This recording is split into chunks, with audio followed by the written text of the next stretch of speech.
और what if अगर सारे बिटकॉइन माइन हो जाते फिर क्या होगा?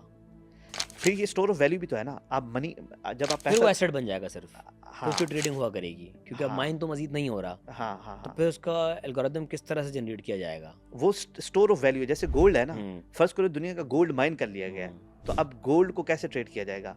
गोल्ड अब आपके पास कमोडिटी या स्टोर ऑफ वैल्यू बन जाएगा। सेम बिटकॉइन अगर माइन हो जाता है तो आप पता है कि दुनिया इतनी एनर्जी कंज्यूम करके यहाँ तक पहुंच चुकी है, तो वो तो उसकी मनी वैल्यूएशन उसी तरह से होगी फिर। बिल्कुल बिल्कुल बिल्कुल। स्टोर ऑफ वैल्यू का मतलब वैसे तो अमूमन ये कहा जाता है कि reputation is the ultimate store of value, but अगर हम स्टोर ऑफ वैल्यूज में देखना शुरू करें तो डिजिटल में bitcoin can be treated as store of value.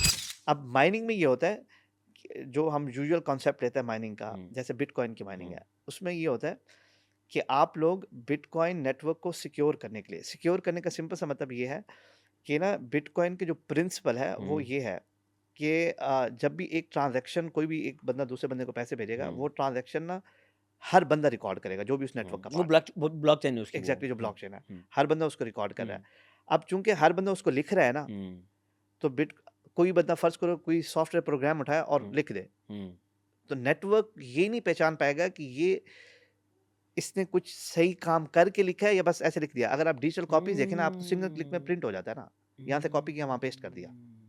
अगर ये इतना ट्रांसपेरेंसी नहीं है ईजी यहाँ है पे भी। तो फिर तो आपके पूरे नेटवर्क की सेंस नहीं बनेगी ना। तो वो हम्म लोग ये कह रहे हैं कि जब आप लिखने लगे हैं ना, पेस्ट करने लगे हैं, तो आपको ना प्रूफ देना पड़ेगा कि आपने कुछ नंबर ऑफ बिजली कंज्यूम की है, अच्छा। जो एक्ट करता है कि आप इस प्रोटोकॉल की सिक्योरिटी में काम कर रहे हैं। देखें, आप अपना पैसा लगा के बिजली हम्म जब ज़ाया कर रहे हैं, हम्म तो आप गलत एंट्री नहीं लिखेंगे। हम्म ये इसका इकोनॉमिक आर्गुमेंट है। ओके। सही है। तो जो माइनर्स है ना, चूंकि वो एंट्रीज लिखने के लिए अपनी बिजली हम्म कंज्यूम करते हैं, तो हम्म उसको जो नेटवर्क है या ब्लॉकचेन की हम्म जो भी है एल्गोरिदम है, वो उसको रिवॉर्ड करता है इन टर्म्स ऑफ बिटकॉइन। वो ओके। माइनिंग कहलाती है। तो माइनर्स ही अकाउंटेंट्स भी हैं एग्जैक्टली और एक्सट्रैक्ट भी वही कर रहे हैं। हाँ, टू इन वन काम है इनका ये। Exactly exactly. और ये ओके फायदा इसका ना बहुत सारा है। एक कि आपके पास एल्गोरिथमिक सप्लाई ऑफ मनी आ गई। ओके। गवर्नमेंट तो कभी भी चाहती है। अभी कोविड में मेरे हम्म ख्याल में कुछ 4-5 बिलियन डॉलर्स प्रिंट कर दिया विदाउट अमेरिका ने। जस्टिफिकेशन। Exactly exactly. हम्म तो आपके पास वो एक एल्गोरिथमिक स्टेबिलिटी आ जाती है कि हम्म अच्छा यार, इकोनॉमी में पैसा किस इन्फ्लेशन रेट से मतलब के इंजेक्ट किया जाएगा। हम्म वो एक प्रिडिक्टेबिलिटी आ जाती है हम्म एक। दूसरा इसी केस में ये है कि जिस तरीके से वो नेटवर्क बना हुआ है वो हम्म परमिशनलेस है कि कोई बंदा उसको ज्वाइन करे, जो भी हम्म बंदे को लगता है कि यार मैं एक इनफ बिजली लेकर आ सकता हूँ, हम्म वो उसको ज्वाइन करे और अपना नेटवर्क सिक्योर करना शुरू कर दे। ओके तो परमिशनलेसनेस और एल्गोरिथमिक स्टेबिलिटी, कि आप पैसा कितनी फ्रीक्वेंसी से प्रिंट करेंगे नया वाला, ये ना एक ट्रस्ट फैक्टर क्रिएट करता है। ओके। मिसट्रस्ट पता है कैसे आता है? जब आप एक बंदे पे ट्रस्ट करते हैं और हम्म वो गलत कर दे। गलत करने का मतलब ये नहीं कि वो बेईमान था बाय नेचर, हम्म इनकॉम्पिटेंट भी हो सकता है। ह्यूमन एरर हो सकता है। एग्जैक्टली, ह्यूमन एरर हो सकता है। तो इस एरर को खत्म करने के लिए आपको रिडंडेंसी चाहिए। ओके। तो बिटकॉइन नेटवर्क रिडंडेंट नेटवर्क है कि सारे लोग एक ही ट्रांजैक्शन को बार बार रिकॉर्ड कर रहे हैं, ओके। ताकि अगर कोई झूठ पकड़ा मतलब कि जाएगा वो। हाँ, अमूमन झूठ नहीं पकड़ना। अगर वो जानबूझ के पड़े तो वो वैसे ही पकड़ा जाएगा, उसकी हम्म बिजली ज़ाया हो जाएगी। हम्म लेकिन अगर गलती भी हो जाए तो बाकी लोग उसको रिकॉर्ड नहीं करेंगे। तो इस वजह से सिक्योर है। अब तक कितने बिटकॉइन माइन हो चुके हैं और कितने बाकी हैं जिसके पीछे पूरी आवाम लग गई है अब? हाँ, मेरे ख्याल में मेरे रफ एस्टिमेट्स ये हैं कि 21 मिलियन में से मेरे ख्याल में 19 मिलियन बिटकॉइन माइन हो चुके हैं। सिर्फ 2 मिलियन बाकी हैं। शायद, मुझे एग्जैक्ट नहीं पता, हम्म लेकिन अगर मैं मैथमेटिक्स करूं तो बिटकॉइन माइनिंग रेट इस तरह से होता है कि हर 4 साल बाद हम्म तकरीबन बिटकॉइन का जो इन्फ्लेशन है वो आधी हो जाती है। ओके।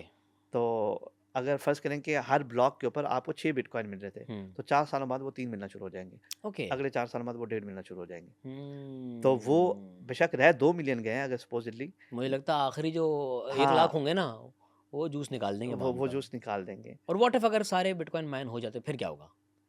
फिर ये स्टोर ऑफ वैल्यू भी तो है ना। आप मनी जब आप फिर पैसा वो एसेट बन जाएगा सिर्फ, फिर उसकी हाँ, ट्रेडिंग हुआ करेगी क्योंकि अब हाँ, माइन तो मजीद नहीं हो रहा, हाँ, हाँ, तो हाँ। फिर उसका एल्गोरिदम किस तरह से जनरेट किया जाएगा? वो स्टोर ऑफ वैल्यू है, जैसे गोल्ड है ना। हम्म फर्स्ट करो दुनिया का गोल्ड माइन कर लिया गया है, हम्म तो अब गोल्ड को कैसे ट्रेड किया जाएगा? गोल्ड अब आपके पास कमोडिटी या स्टोर ऑफ वैल्यू बन जाएगा, हम्म नया माइन करने की बेशक जरूरत ना हो। हम्म सेम बिटकॉइन अगर माइन हो जाता है तो आप हम्म पता है कि दुनिया इतनी एनर्जी कंज्यूम करके यहाँ तक पहुंच चुकी है, तो वो तो उसकी मनी वैल्यूएशन उसी तरह से होगी फिर। बिल्कुल बिल्कुल बिल्कुल। स्टोर ऑफ वैल्यू का मतलब वैसे तो अमूमन ये कहा जाता है हम्म कि reputation is the ultimate store of value, but अगर हम स्टोर ऑफ वैल्यूज में देखना शुरू करें तो डिजिटल में bitcoin can be treated as store of value. Store of value का मतलब ये होता है कि मनी का अगर आप वो देखें ना, इंसेप्शन के पैसा हम्म वजूद में कैसा है, हम्म तो उससे पहले बार्टर सिस्टम था, हाँ एक दूसरे के साथ ट्रेड करते। गंदम लो रुई लो एग्जैक्टली इस तरह एग्जैक्टली का उसमें एक प्रॉब्लम ये थी कि फर्ज करो अगर आपको ज़रूरत नहीं है उस चीज़ हम्म की, तो वो स्टोर कहाँ करोगे हम्म जो आपने एक्स्ट्रा प्रोड्यूस किया है? हम्म तो पैसा is that store of value. Hmm same bitcoin भी वही स्टोर ऑफ वैल्यू की प्रॉपर्टी मिमिक कर बट रहा है। आपको लगता है कि इतना मतलब आप इकोसिस्टम जो आप देख लें अपनी दुनिया का हर तरह की आपकी इकोनॉमी मौजूद है। पाकिस्तान को देख लें, इंडिया को देख लें, अमेरिका को देख लें, अब चाइना को देख लें, रशिया को देख लें, सबके डायनामिक्स बहुत डिफरेंट हैं। और सिर्फ 21 मिलियन बिटकॉइन पूरी दुनिया की इकोनॉमी को चलाने के लिए काफ़ी होंगे।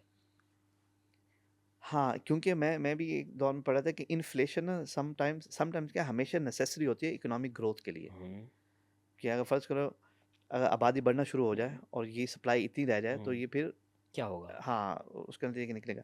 तो अब इसके केस में ना हम आते हैं कि बिटकॉइन की डिविजिबिलिटी पर। हम्म बिटकॉइन इन ओवरऑल 21 मिलियन है, हम्म लेकिन आप बिटकॉइन का एक माशा भी ट्रेड कर सकते हैं ना। हम्म तो फिर वो जो वैल्यूएशन है ना, वो फिर माशों पर आना शुरू हो जाएगी, जिसको हम उसका हम्म बेसिक यूनिट सतोशी कहते हैं। हम्म, तो बिटकॉइन में मेरे ख्याल में 10 लाख सतोशीज़ होते हैं एक बिटकॉइन में। ओके।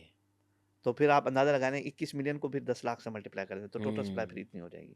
तो और उसके टुकड़े टुकड़े करके बिल्कुल, बिल्कुल, बिल्कुल। अभी वो तो 1-1 ज़रा किलो ज़रा बेच रहे हैं, बिकेगा हाँ, बिटकॉइन। फिर वो ज़रा-ज़रा बेचना शुरू कर देंगे। हम्म, हाँ ये क्योंकि ये अफोर्डेबल रेंज में आ सकता है। बिल्कुल, बिल्कुल। आप फ़र्ज़ करेंगे एक बिटकॉइन हम्म सपोज़िटली एक बिटकॉइन 76,000 पे चल रहा है, हम्म आप उसके 10,000 हिस्से करें, हम्म तो वो मेरे ख्याल में कोई कुछ सेंट्स पर आ जाएगा। हम्म तो वो यूनिट भी ट्रेडेबल है। लेकिन अगेन वो अगर आप ट्रेडिंग के पॉइंट ऑफ व्यू से रखते हो तो फिर तो कोई फ़ायदा नहीं है बिल्कुल, बिल्कुल, उसमें। बिल्कुल। मार्जिन इतना ऑब्वियसली। प्रॉफिट इतना नहीं होगा। अच्छा भाई ट्रेडिंग की तो बात